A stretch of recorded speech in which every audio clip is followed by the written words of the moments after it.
Boa noite, pessoal. Tudo bem? Tudo certo aí? Friozinho bom, friozinho ruim? Friozinho ruim. Coloca a mão no teu coração. Fala assim: Papai do céu, rasga meu coração todinho essa noite. Eu quero profetizar que Deus vai rasgar o meu coração essa noite, vai rasgar o seu coração. E Ele vai falar exatamente aquilo que Ele quer falar para você essa noite, amém? Eu estava preparando essa palavra essa semana e me veio uma pergunta, para mim, perguntando para mim mesmo, se eu soubesse, quantos créditos eu tenho com Deus, eu continuaria a pecar?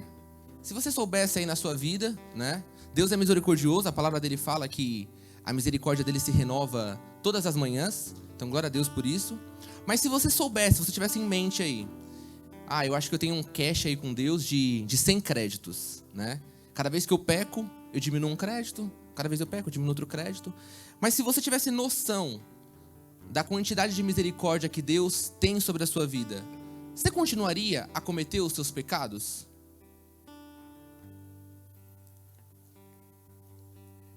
Se a gente olhar para o primeiro pecado que teve em Adão e Eva, eles certamente não sabiam quanto crédito eles tinham para cometer um pecado.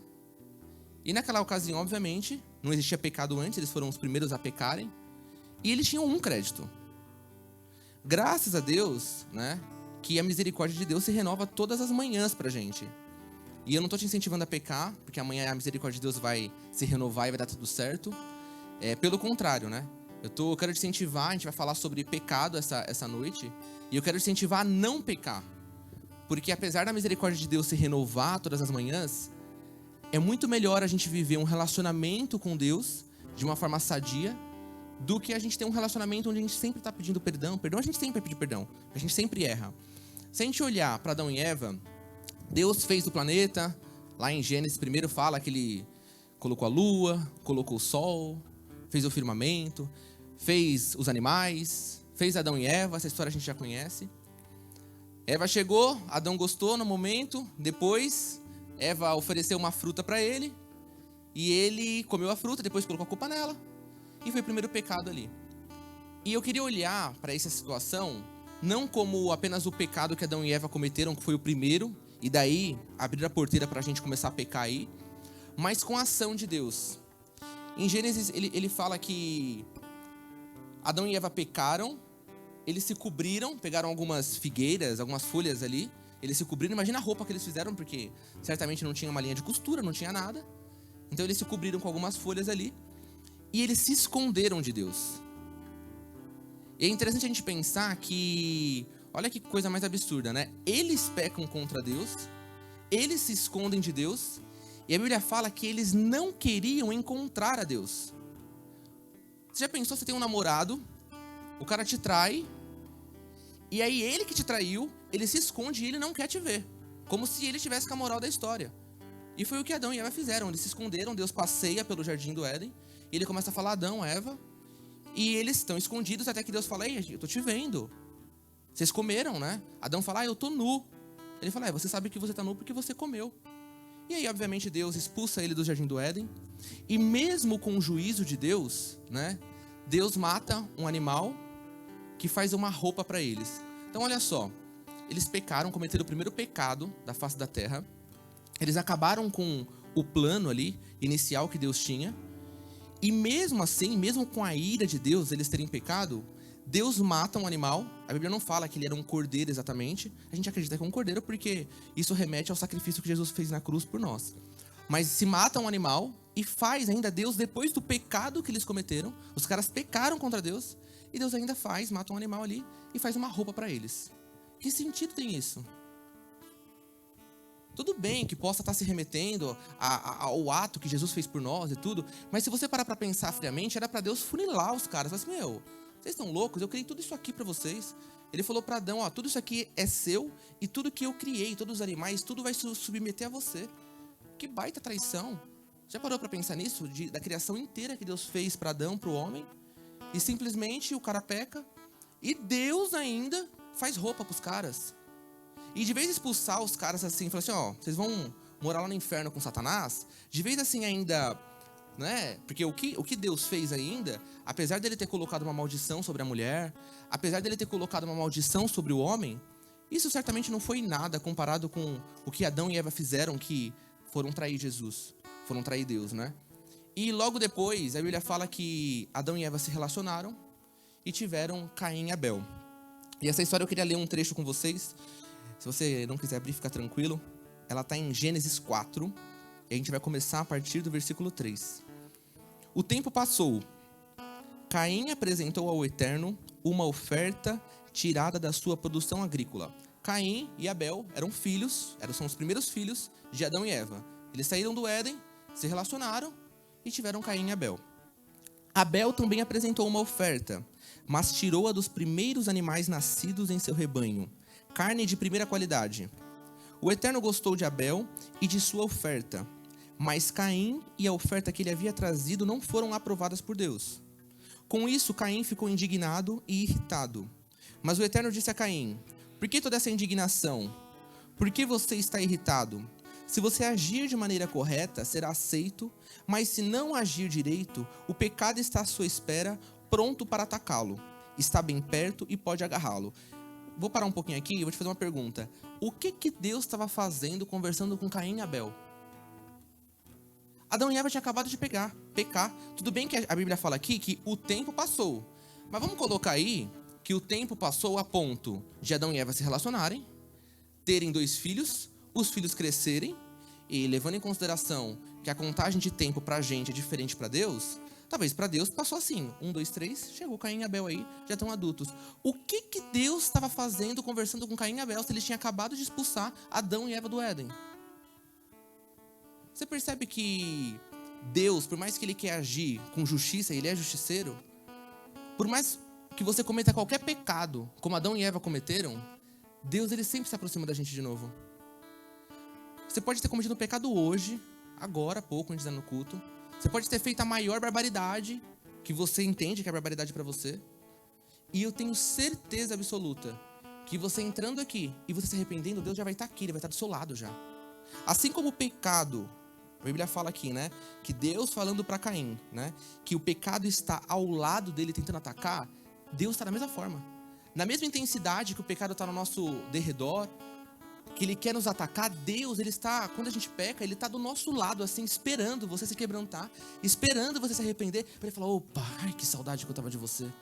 Meu, não passou, né? Quanto tempo, assim, passou para Deus se aproximar de novo? E o mais engraçado é que a Bíblia não relata nenhum relacionamento posterior com Adão e Eva, depois do pecado. Mas ele relata um relacionamento de Deus com os primeiros filhos de Adão e Eva. E continuando a história, Deus já tinha alertado Caim, falando que o pecado estava muito próximo dele, se ele não tomasse cuidado, ele podia fazer besteira. E era como se entrasse por uma orelha e saísse por outra. Versículo 8. Caim discutiu com Abel numa ocasião em que estavam no campo. Caim partiu para cima do irmão e o matou. Então o Eterno disse a Caim: onde está seu irmão, Abel? Caim respondeu: como posso saber? Por acaso eu sou babado do seu irmão? Olha que bocuda ainda. Por acaso eu sou babado do seu irmão? O Eterno disse: veja o que você fez. A voz do sangue do seu irmão está chamando a mim da terra. Daqui por diante, você não vai tirar nada da terra, a não ser maldição. Você será levado dessa terra que se abriu para receber o sangue do seu irmão assassino. E aí Deus começa a praguejar uma série de coisas nele porque ele matou o irmão dele.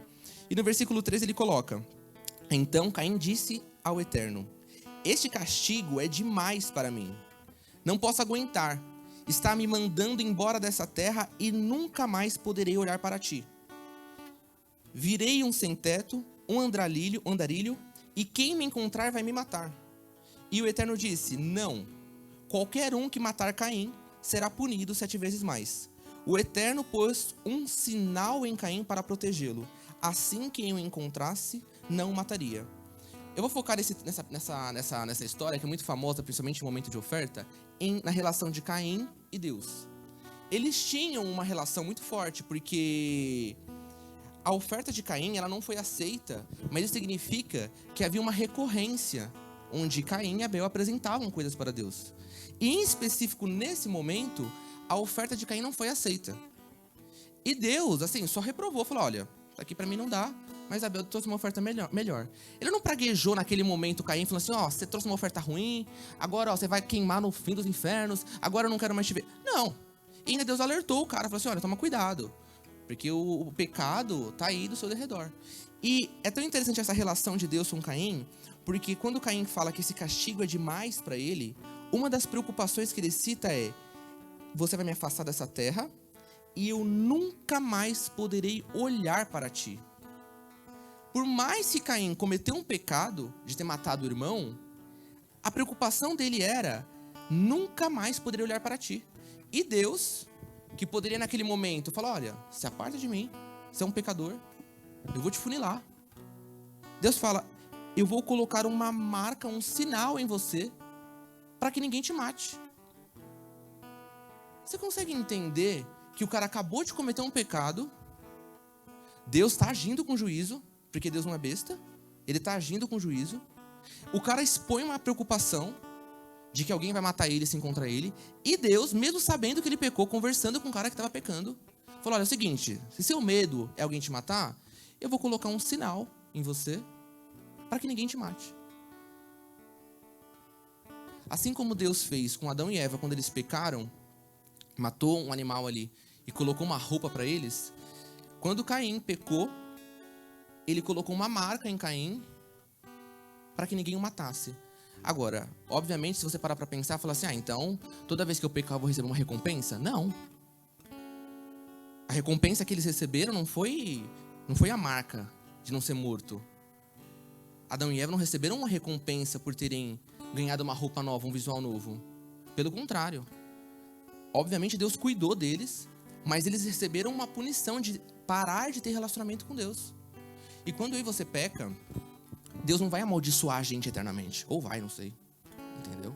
Mas o fato é que ele sempre age com cuidado. Independente da justiça dele e da consequência que tem o nosso pecado, Deus sempre age de uma forma graciosa com a gente, porque a misericórdia dele se renova todas as manhãs.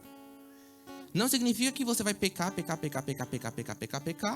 e nada vai acontecer pra você. As consequências vão vir. Você pode usar droga a sua vida inteira. Usei droga a minha vida inteira. Chegou nos 40 anos, depois de ter usado 20 anos de droga aí, eu me converti. Glória a Deus. O cara se converteu, virou pastor e tal. Só que o corpo vai pagar o que ele fez. Deus pode restaurar? Amém, Deus pode restaurar. Mas naturalmente, um cara que usou droga a vida inteira, ele vai ter um problema de saúde, ele vai morrer mais cedo. E só porque Deus talvez não restaurou o corpo dele, ele não vai pro céu? Não. Talvez o cuidado da vida daquele cara com Deus foi dali em diante. Foi dele ver como Deus era bom. A gente continuando ainda mais a história, Caim teve filhos e filhas, Adão e Eva tiveram outros filhos e filhas, e começou a popular toda a terra. E dessa linha de Adão e Eva, depois que Caim saiu, Adão e Eva tiveram um outro filho. Tiveram 3 filhos na realidade, né? Se eu não estou enganado, que a Bíblia cita inicialmente, depois acho que mais, eu não me recordo. Mas eu acho que, se eu não me engano, eles tiveram um filho que chamou Sete e outros 2 que eu não me recordo o nome, mas desses 2 aí, veio a genealogia de Noé. E o bisavô de Noé, achei bem interessante isso, que a Bíblia começa a falar daquela parte de, filho de fulano, morreu no cicrano, e nasceu fulano. Aí eu já ia pular aquela parte, falei assim, não, essa parte não vai caber na ministração, não. Eu já ia pular, falei assim, deixa eu ler. E eu comecei a ler e teve um versículo muito interessante que me chamou a atenção. Foi que dessa linhagem, eu não sei se foi de Sete ou foi de um outro filho de Adão e Eva, a Bíblia começa a contar que nasceu fulano de tal, viveu 900 anos. Nasceu fulano de tal, viveu X anos. Todo mundo vivia muitos anos. 900, 930, 977, 900 e tal e tal.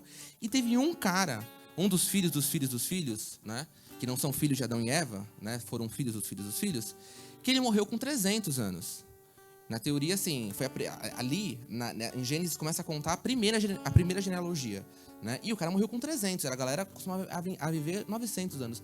E eu falei assim, nossa, caracas, o cara morreu novo pra caramba. E logo em seguida, né, nesse mesmo versículo, fala que esse cara, ele chamava Enoque, se eu não estou enganado. Ele vivia com Deus. E ele morreu com 300 anos. Eu falei, nossa, o cara que vivia com Deus morreu antes. Aí no versículo de baixo fala, Deus o pegou para ele.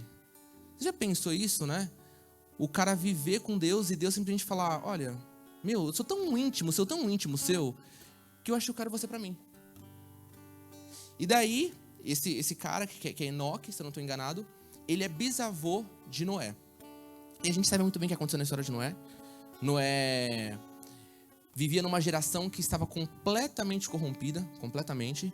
Até a própria natureza, tudo estava corrompido, tudo. A Bíblia fala, né, quando ela começa a contar a história de Noé, que o coração de Deus se entristeceu de uma tal forma que ele se arrependeu de ter criado o planeta, ele se arrependeu de ter criado a humanidade, ele se arrependeu de ter criado os animais, de uma tal forma como naquela época as coisas estavam corrompidas.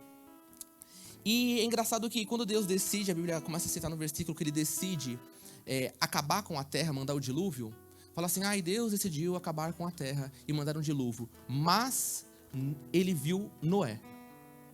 E novamente aqui, assim como nas demais histórias, a gente vê de novo o juízo de Deus, que no caso foi o dilúvio, e o cuidado de Deus conosco, com a humanidade, em salvar uma geração ali, Noé. Por mais que, né, a gente queira crer aí que Noé tinha uma família bacana e foi por isso que Deus pegou ele, você concorda comigo que de uma certa forma ele vivia numa sociedade, numa natureza, ele vivia em tudo que estava completamente corrompido? Será que ele não falhava nada? Será que se ele não falhasse, será que a esposa dele não falhava? Será que os filhos dele não falhavam? Será que ninguém falhava naquela casa? Será que eles eram perfeitos? E por isso Deus falou assim, nossa, esse cara é perfeito. Eu não acredito nisso. A Bíblia não deixa claro isso, mas eu tenho certeza que Deus deve ter olhado e falado assim, meu Deus. Ele falando, meu Deus, pra ele mesmo. Meu Deus. Eu. Será que eu não posso? Eu tenho certeza que Deus olhou com uma paixão, com um amor, assim, eu sei que eu tenho que mandar um dilúvio. Eu sei que eu tenho que acabar com isso aqui. Mas assim, deixa eu fuçar. Porque, gente, se você, vive por meio de uma corrupção absurda, por mais íntegro que você seja, alguma coisa você vai deixar escapar. Porque a gente não é perfeito. Eu tenho certeza que Noé não era perfeito. E aí aqui a gente vê na história de Noé o juízo de Deus, que ele mandou o dilúvio, e a graça de Deus de ter salvado a família de Noé, os animais, porque se até os animais estavam todos corrompidos, ele ainda teve a paixão de pegar assim, um de cada e colocar. Se a gente ir um pouco mais pra diante, tem uma história que eu gosto muito na Bíblia. A gente vai até ler bastante ela aqui, eu vou fazer algumas interrupções, e eu me vejo muito nessa história aqui, que é a história do bezerro de ouro. Antes de entrar no bezerro de ouro, vamos entender como que a gente chegou até aqui. Só beber uma aguinha.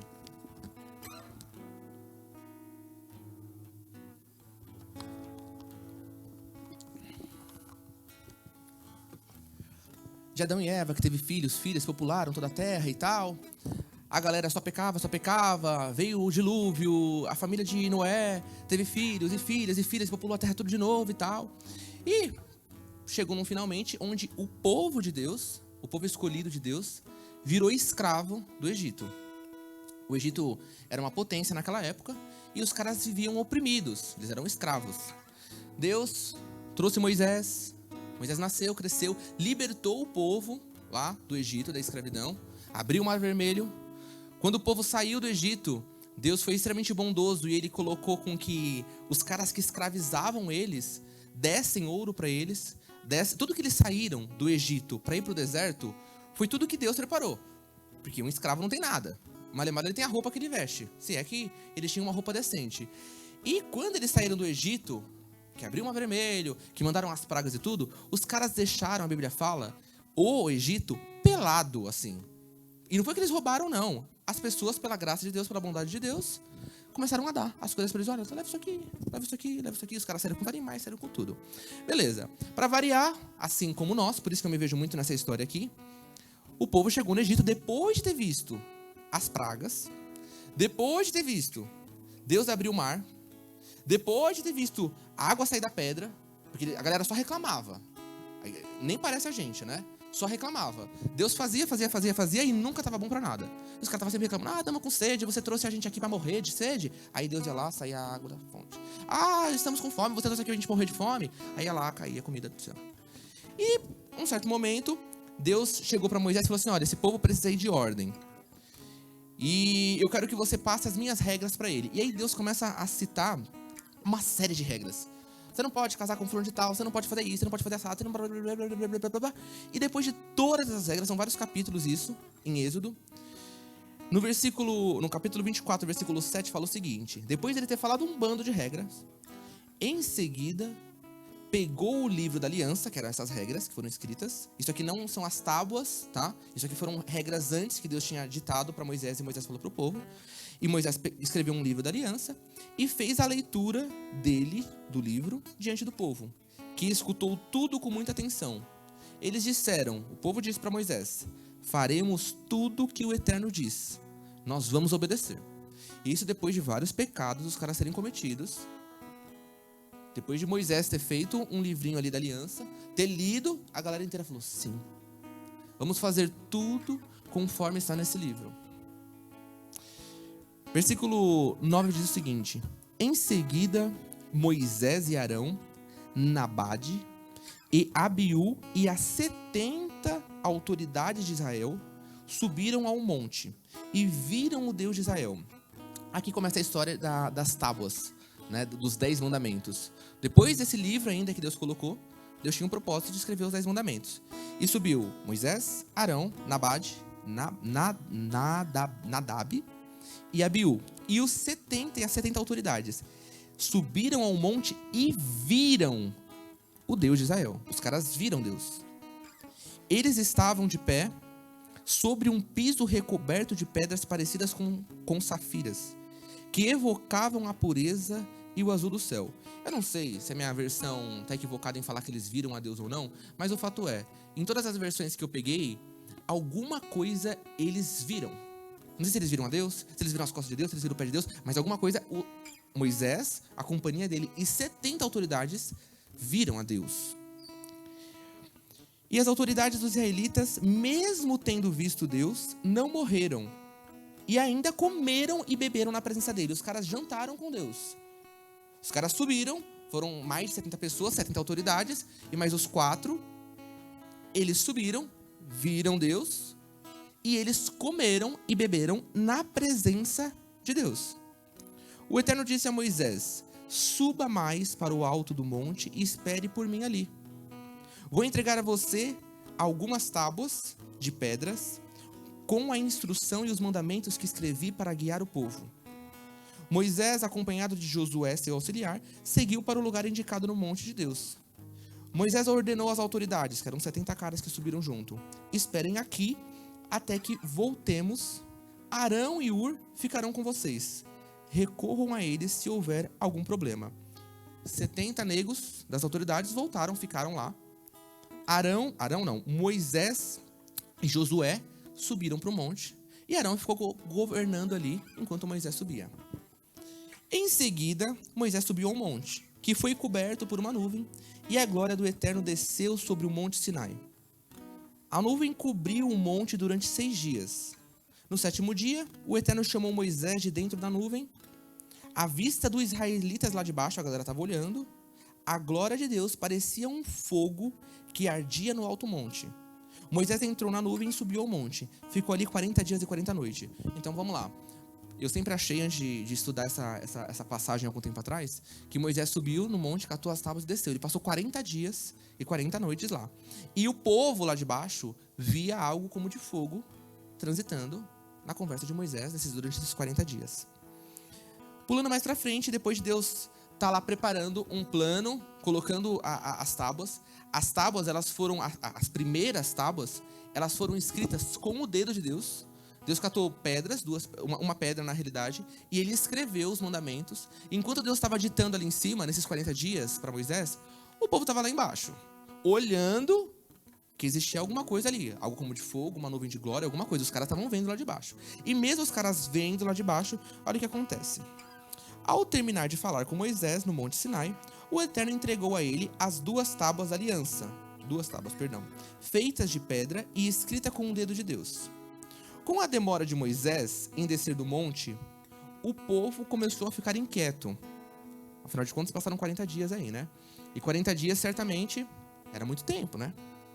Eles se reuniram em torno de Arão. Arão era o cara que jantou com Deus.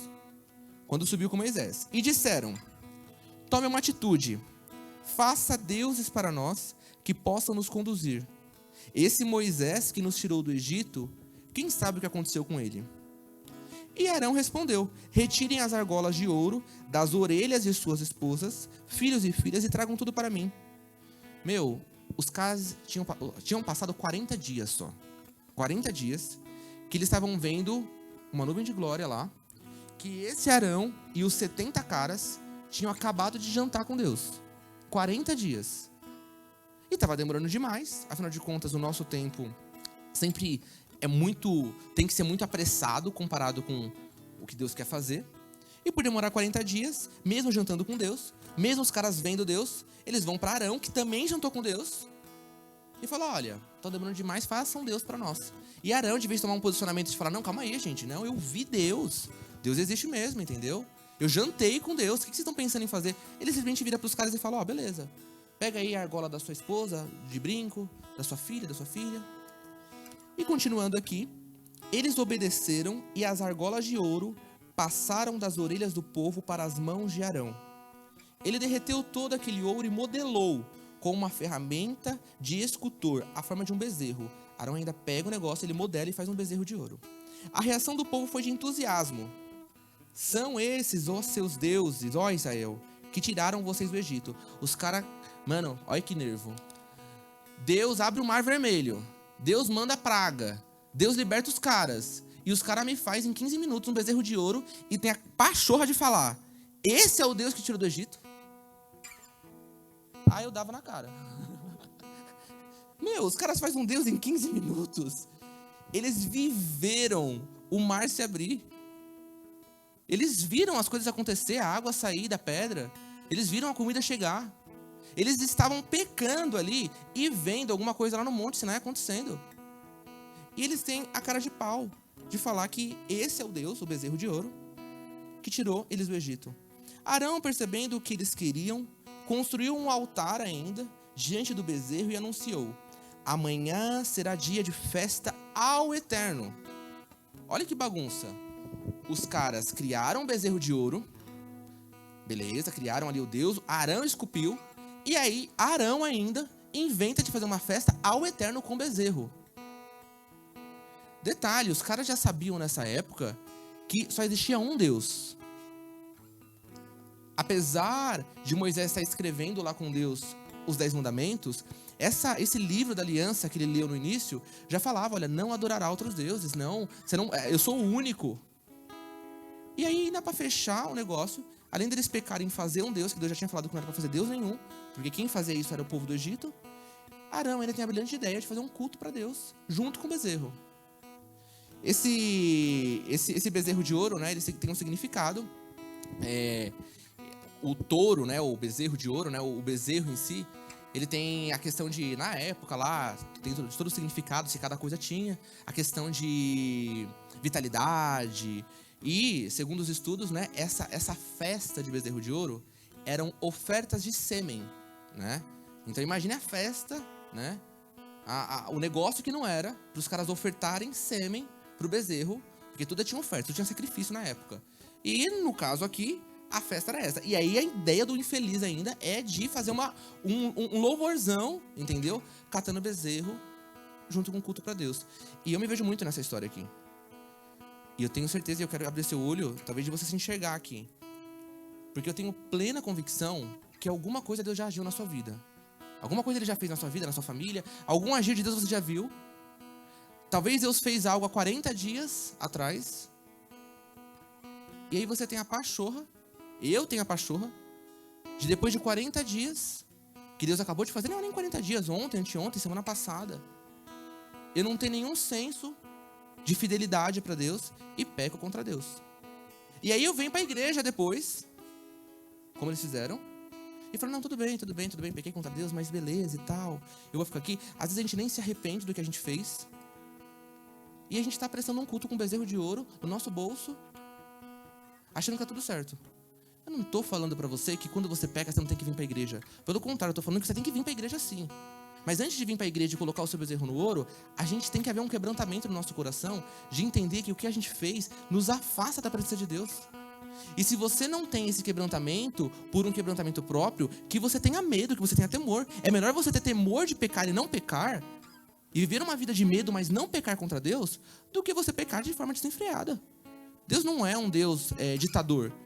Ele vai dizer, você vai pecou, morreu. Vejamos as histórias anteriores. Mesmo os caras pecando, Deus sempre agia com cuidado. E eu quero falar pra você nessa noite que mesmo você tendo pecado hoje, mesmo você tendo pecado ontem, mesmo você pecar amanhã ou depois de amanhã, Deus sempre vai agir com misericórdia. Mas o que eu não consigo te garantir é a consequência que o pecado vai trazer pra você.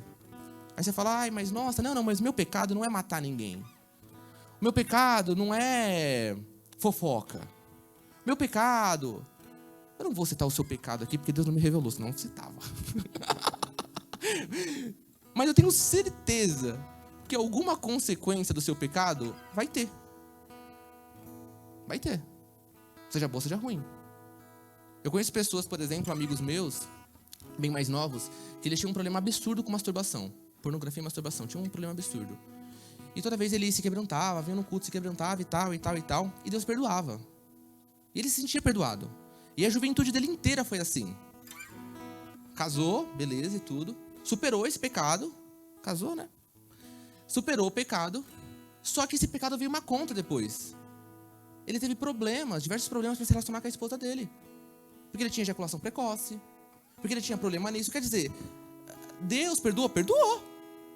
Deu uma família pro cara. Só que mesmo assim, o pecado chega uma hora que ele vai cobrar. Vejamos, continuando com essa história aqui. Amanhã será dia de festa ao Eterno. No dia seguinte, bem cedo, o povo se levantou, ofereceu ofertas queimadas e trouxe ofertas de paz. E todos se sentaram para comer e beber, dando início à festa. E foi uma festa desenfreada. E lá de cima, o Eterno disse a Moisés: desça, o povo que você tirou da terra do Egito está se corrompendo. Desviou-se muito depressa do caminho que tracei para eles, porque fizeram um bezerro de fundição e estão adorando, sacrificaram a ele e disseram: esses são, ó Israel, os deuses que tiraram você da terra do Egito. O Eterno disse a Moisés: olho para esta multidão e vejo um povo teimoso e obstinado. Nós, aqui. Afaste-se um pouco, para que eu possa dar vazão à minha ira e incinerá-los ali mesmo. Eu faria isso sem pensar duas vezes. Eu nem falava para Moisés que ia fazer isso, já tinha feito. Mas farei de você, Moisés, uma grande nação. Moisés tentou acalmar o Eterno, dizendo: por que, ó Eterno, perderás a calma com teu povo? Dos versículos em diante aqui, Moisés mete o maior psico em Deus.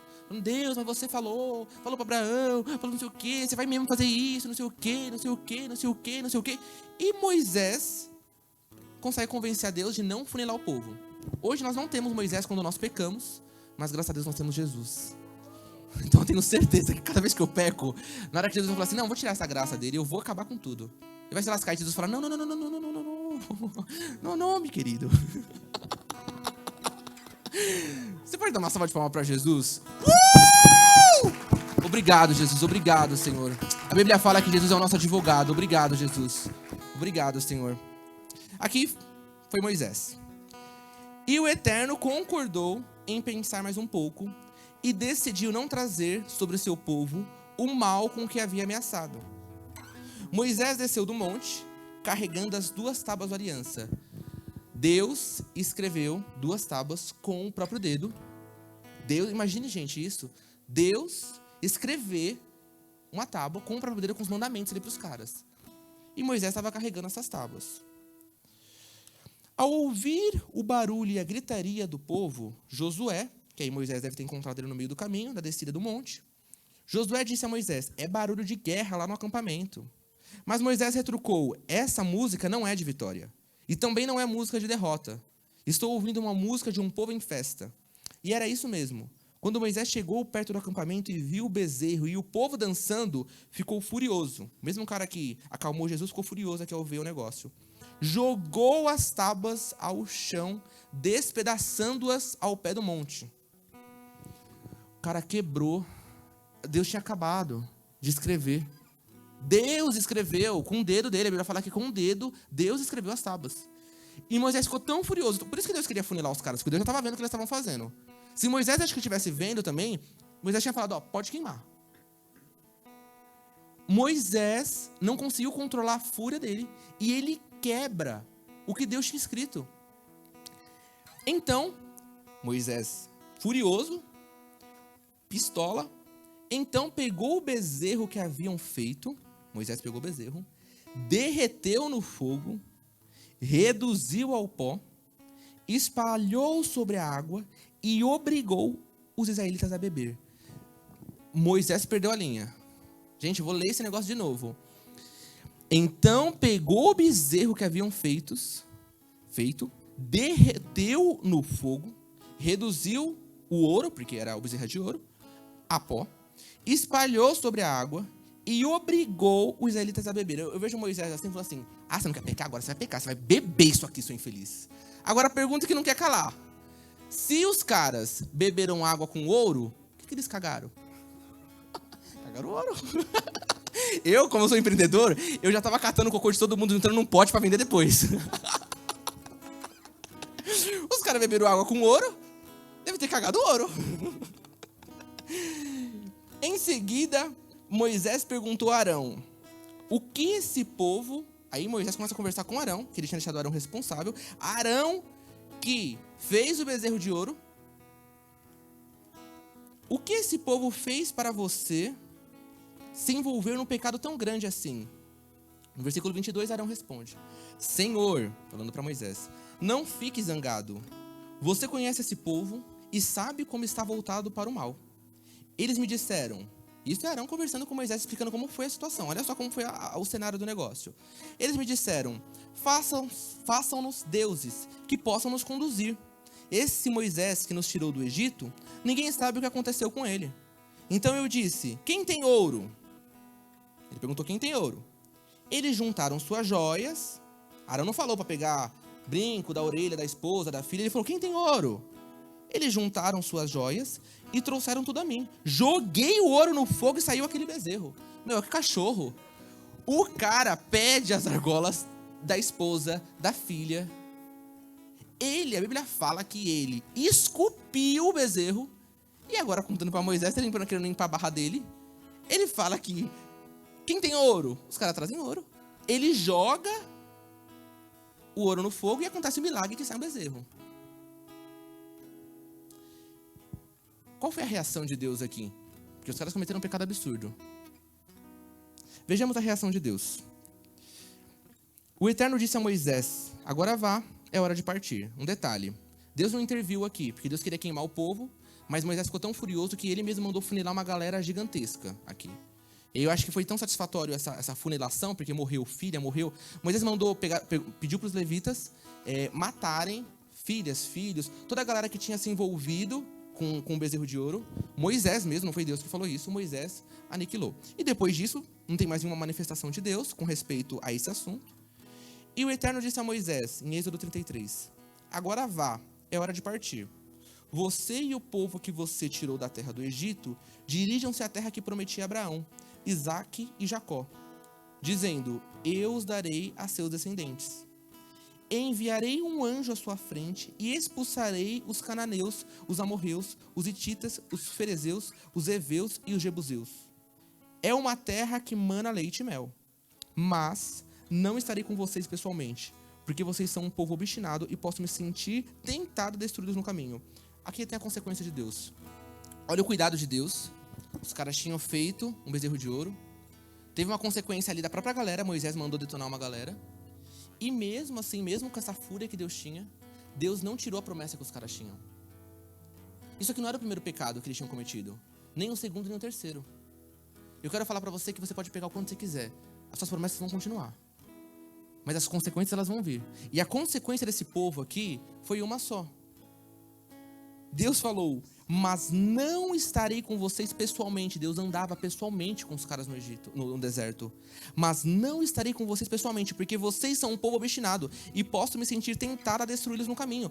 Deus falando para os caras assim, é o seguinte, eu vou mandar um anjo que vai na frente de vocês, mas eu não vou mais. Porque se eu andar muito perto, eu vou queimar um.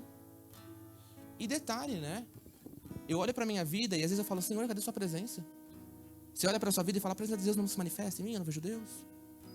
será que você não vê Deus por sua causa mesmo? Mesmo que a misericórdia de Deus e a graça de Deus se manifestem nas nossas vidas, porque Ele não tira isso, como Ele não tirou da galera aqui, houve uma consequência.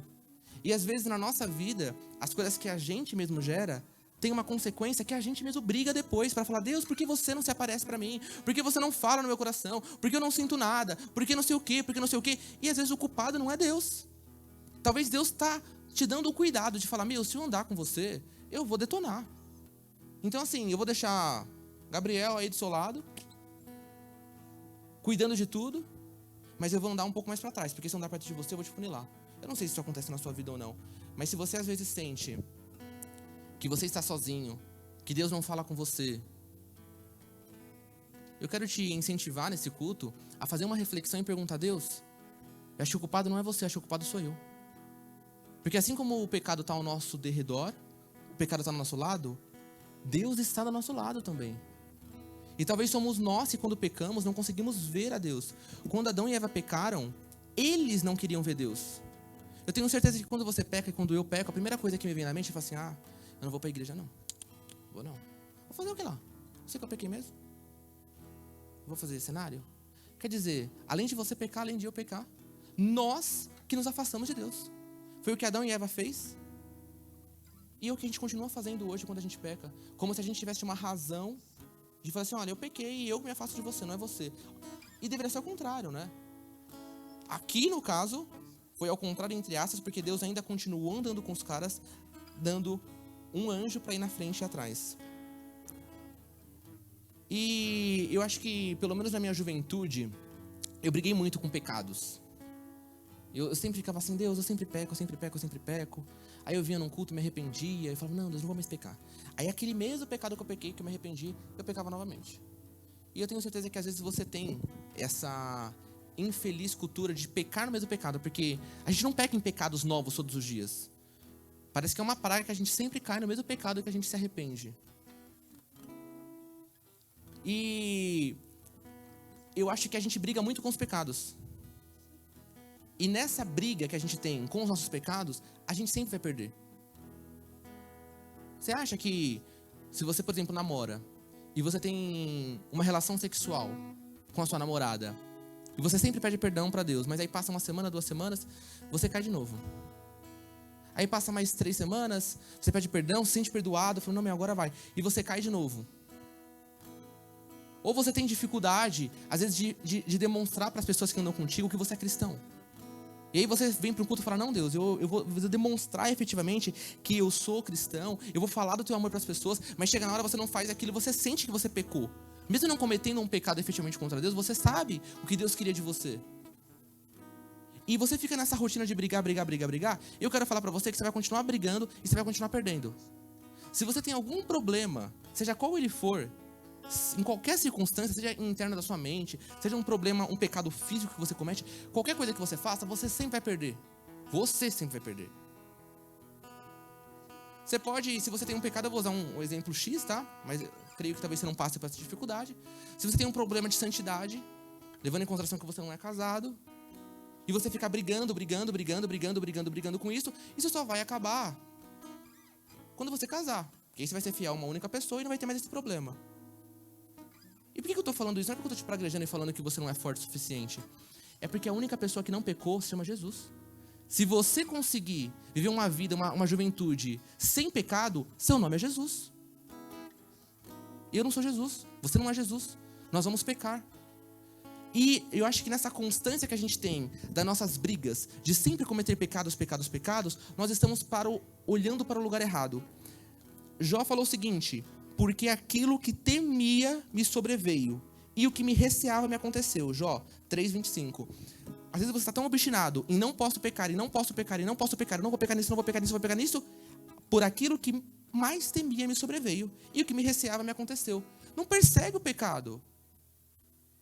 Se você tem problema X, não fica assim: acordei hoje, hoje eu não vou pecar, o mal que você mais temia aconteceu. Isso aqui está na Bíblia. Aí você fala: então eu vou ignorar o pecado que eu cometo, eu vou ignorar isso e vou viver uma vida de boa. Assim, você está falando que é fácil isso? Não estou falando que é fácil. Mas ao invés de você ficar olhando sempre para o seu pecado e falando, Senhor, me perdoa de novo. Pai, eu não quero pecar de novo. Eu não quero pecar, eu não quero pecar, eu não quero pecar. Na mesma intensidade que hoje a gente age com isso, você precisa reverter isso numa intimidade com Deus. Porque você vai pecar. E a misericórdia de Deus vai toda manhã se renovar.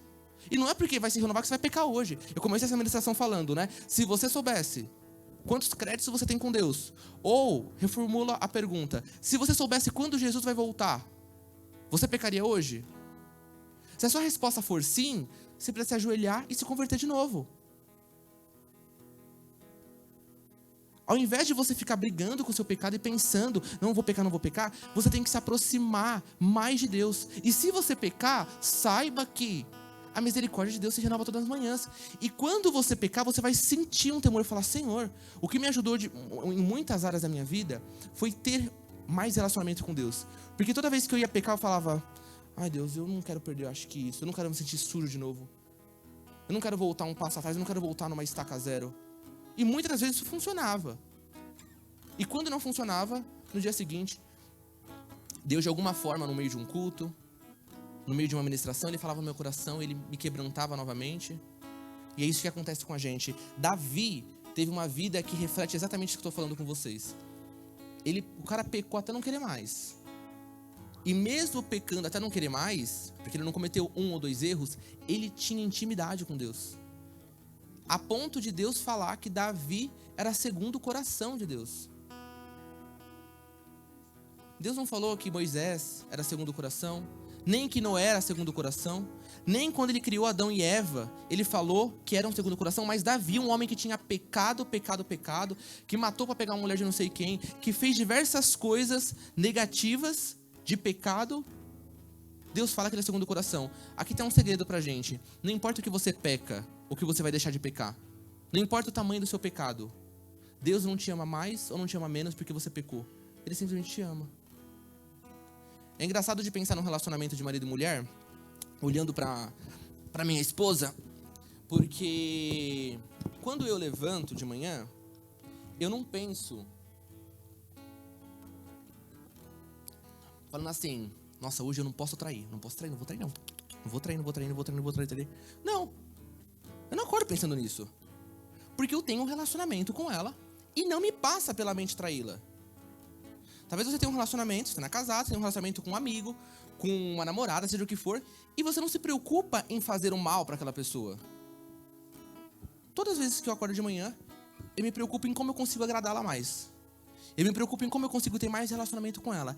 E essa dinâmica de eu me preocupar em como ter relacionamento com ela faz com que eu não me preocupe em traí-la. E eu quero trazer essa realidade para nossas vidas, que quanto mais você se preocupa em ter um relacionamento com Deus, em conversar com Deus todas as manhãs, em orar, em colocar um louvor e sentir a presença de Deus, você não vai se preocupar nos pecados que você tem. Você não precisa se preocupar com os pecados que você tem, porque você vai começar a ter uma intimidade tão grande com Deus, que na hora que o pecado vier, você vai falar assim, não, mas não faz sentido nenhum eu pecar, não faz sentido nenhum eu trair minha esposa. Por que eu vou colocar tudo a perder? Pra quê? Por um momento tão pequeno como outra mulher? Por que eu vou colocar tudo a perder com Deus? Por um momento tão pequeno por conta de um pecado?